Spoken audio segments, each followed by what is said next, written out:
Hyderabad గచ్చిబౌలిలోని Maulana Azad national Urdu యూనివర్సిటీలో ఉద్రిక్తత నెలకొంది.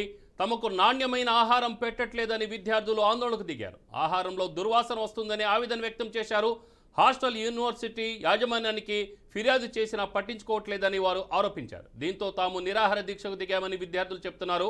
కాగా యూనివర్సిటీ చీఫ్ ప్రొఫెసర్ ఈ సమస్యను పర్సనల్గా తీసుకొని యూనివర్సిటీలో జరిగే స్టూడెంట్ ఎలక్షన్స్ను రద్దు చేశారని తెలిపారు. స్టూడెంట్స్ యూనియన్ ఎలక్షన్స్ నిర్వహించాలని కోరారు. ఆహారంలో నాణ్యత పెంచాలని విద్యార్థులు డిమాండ్ చేశారు.